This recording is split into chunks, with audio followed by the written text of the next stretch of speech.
What is up, guys? In today's video, I'm going to be going over some tips that will help you dominate in Fortnite Chapter 3 Season 2. If you were unaware, they removed building in Season 2. It will be returning in about 9 days or so, but once it returns, it's likely that this no build mode will actually be an LTM or an option for you to play if that's how you prefer to play the game. So this video will be very helpful for the next few days of Fortnite, and if you are someone who enjoys the no build mode, this will be a video that helps you. If you guys do enjoy this video, find it helpful, informative, whatever, remember to give it a like, subscribe if you would like to see more, and comment down below what you think of the no build mode. I'm very interested to see what people think of the no build mode down in the comments. So let me know if you like the no build mode, you hate it, just whatever your thoughts are about this mode, let me know in the comments down below, because I know this is a very divisive topic, and it seems to be actually there's a decent amount of people on either side. Also, I do stream on Twitch. It will be linked down in the description down below, but I stream Fortnite on Twitch pretty much every day.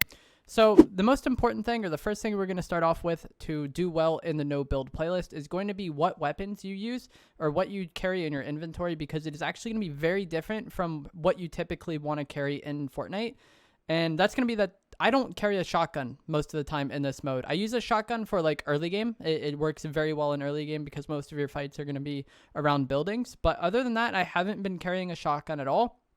I've been using the AUG assault rifle. That's been my favorite one, and I will likely have a video comparing the different ARs later.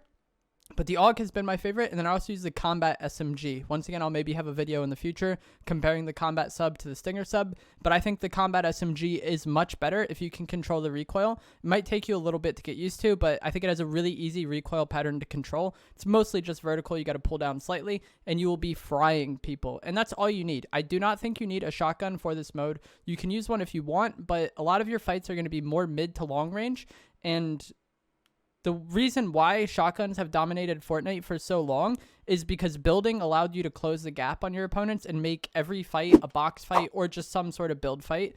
And that's just not a thing without building. A lot of your fights are going to be more medium range, and having good accuracy at medium to long range is going to be one of the most important things. The next thing you're definitely going to want to carry is shockwave grenades. These were added back in Season 2. You can just find them while looting, but there's also a lot of NPCs that sell them. The zombie NPC and the aerobics Jonesy NPC both sell them at Jones's. The Foundation sells them at Sanctuary, and then that new POI that's on the bottom left of the map, there is a 7, I think it's the Scientist. He sells shockwaves as well. So there's a lot of NPCs around the map that sell shockwaves, and it is super important that you have max shockwaves pretty much every single game, because we do not have any builds to protect ourselves. So if you get caught off in a bad spot, you can shockwave away. If you get beams on somebody and you want to push them to finish that fight, normally you could just ramp at them and kind of build as you're pushing them to protect yourself. But we really don't have builds anymore, so you could just shockwave to them. And if you're in a situation where you have to deal with a tank, shockwaves can also be really good for that. So I think shockwaves they've always been really good. But right now in Season 2, shockwaves are one of the most overpowered things in the game. And if you land at a POI where you can buy them every single game, like Jones's, Sanctuary, or the new POI, I'm sorry, I forgot the name of it, but it's pretty good. If you land at one of those POIs and are able to consistently get shockwave grenades, your win rate is going to go up drastically. I guarantee it. It is just by far one of the most overpowered things in the game. So far we have our AUG, we have our SMG, we have shockwaves, we have 2 more inventory slots, and I've been carrying double heals. Minis and splashes works well, but you can also carry the cow catchers if you want. You can find these by looting, and you can also find them in toolboxes, and I think you can find them in llamas as well. But what these allow you to do is you could throw it on the ground to create a barrier. It's some sort of cover that you can create. Since we don't have building, if you do find yourself in a bad spot, you can use the cow catcher as cover. Or if you have some sort of power position like a mountain or a rooftop, because that stuff will matter a lot more this season, you can use the cow catcher to further reinforce that and give yourself more of a fighting chance. And the cow catcher is going to be something that's very good even when building comes back into the game, because if you throw it at other players' builds, it breaks them and they cannot build on that tile until they destroy the cow catcher. So cow catchers are going to be pretty important in Season 2, so I'd recommend getting used to using them.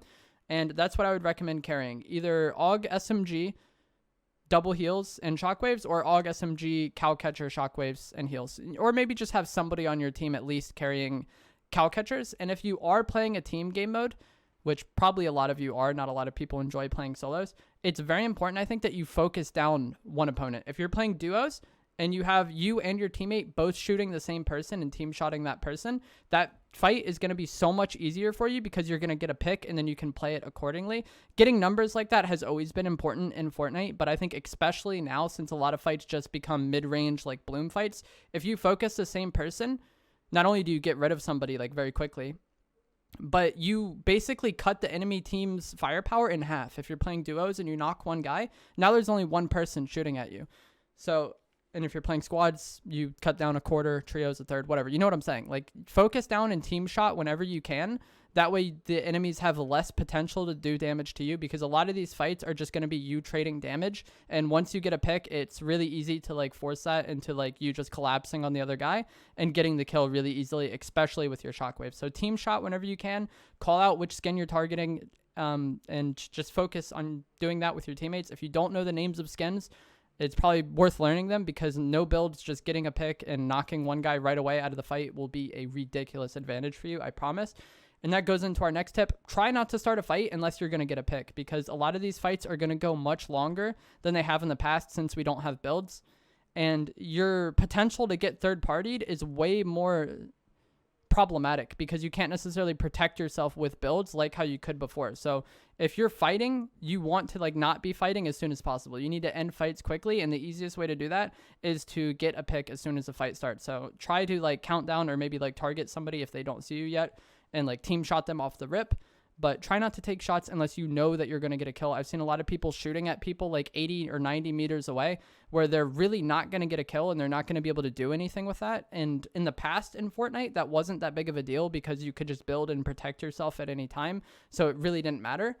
But now, if you're not getting a kill off your shots, you're likely just drawing other people to you. And everybody knows how powerful third parties are in Fortnite, but it's especially true in the no build mode, because you cannot protect yourself. So try not to start fights unless you're sure that you can end them, and end your fights rather quickly. Be very aware of third parties.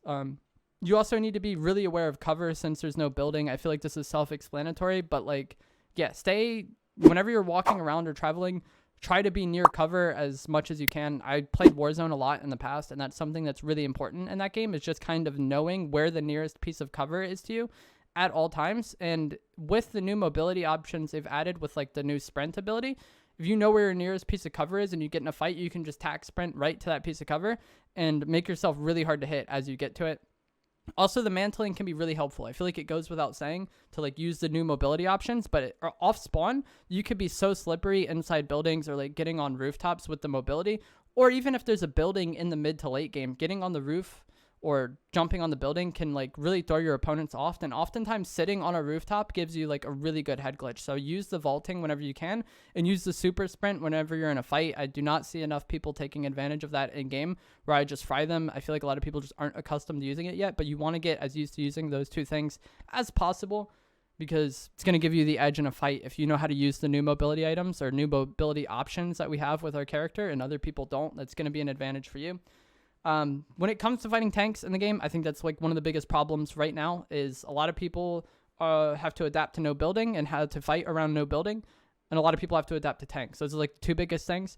So the tanks are really scuffed to fight. I think it's best to just focus the gunner out of it, because it's like similar to what we were talking about before. When you kill the gunner out of the tank, the guy up top with the machine gun, you cut a lot of the firepower of the tank down. It still has the main cannon, but the main cannon is way less spammable and like actually way less problematic. I think it's actually like kind of weak. The main problem is the machine turret. So if you can kill that first guy out of the turret, it makes your life a lot easier, and it also like kind of confuses the enemies. For some reason, I shoot the guy out of the turret a lot of times, and then the driver gets out and tries to rev them right away. I don't know why, but it is what it is. And then if you're also fighting a tank head on and you do want to shoot the driver out of it, there's like a little orange box, and when you shoot that box, it breaks, and then you can shoot the gunner or the driver right out of it. If you have something like the thermal or the AUG, you can do so much damage to them so quickly. And if you're fighting a tank from behind, there's like these little exhaust panels that are yellow. And if you shoot that enough times, the tank will start overheating and actually kick the players out of it. So it's kind of best to not fight tanks, but if you're in a situation where you have to, try to get the gunner out and try to shoot the exhaust cans if you can, especially if you have shockwaves. You and your teammate can be shockwaving around, or teammates can be shockwaving around, and cause a lot of chaos while y'all are like destroying the back exhaust panels. It is scuffed. The tanks are difficult to deal with, but this is the best way to deal with tanks that I've found. And C4 is also quite good. I think C4 does 700 damage per like instance of C4 you stick on the tank. So it'll take about 4 C4 packs to destroy a tank, which sounds like a lot, but it can be done. So yeah, that's going to be the biggest problem, is dealing with tanks and getting used to no building. And then finally, when it comes to endgame, positioning is so much more important than anything else. If endgame is on a mountain or around a building and you can control the rooftop or control the top of the mountain, that is what's going to get you the win. Positioning hasn't really mattered that much in Fortnite because you can just build and make high ground wherever you want. And a lot of players often make bad pushes that they can get away with because of building, because natural terrain really doesn't matter that much. But this season, you really have to worry about natural terrain. The blimps are really overpowered. If the game is going to end around a blimp and you're the first team to get there, you can camp the zips or just sit on the blimp and fry people with ARs. Same thing goes with mountains or rooftops, like I said. So keep in mind, like, what piece of positioning or what piece of terrain is going to be the most valuable in your endgame, and play for that. If you're in an area which has a lot of zip lines and players are going to have to use the zip lines to get up to you, then you could just camp those zip lines and they're really not going to be able to do anything to you. But that's it. The season is actually really simple. I find it really easy to win in this mode. You just kind of have to play more like smart and not just take 50-50s. I see a lot of people just taking straight up 50-50s all the time with their aim fights, and the guns in Fortnite are kind of random, and there really isn't that much skill to aiming in this game. There's not that much recoil. It's not really projectile travel time. It's really simple to aim in Fortnite. So if you're taking 50-50s, you're going to lose them half the time. So if you use cover, you're giving yourself more odds in the fight. If you're team shotting with your teammates, you're giving yourself more odds in that particular fight to down somebody. And if you have better terrain, you have the high ground, you have whatever natural advantage you have, and you have zone, you have much higher odds of winning that fight. So those are the things you have to do to give yourself an advantage in fights in Fortnite. Chapter 3, Season 2. If you guys found this helpful, informative, remember to give it a like, subscribe if you want to see more. Comment down below what you think of the no building mode, and if you want to watch me live on Twitch, it will be linked down in the description below.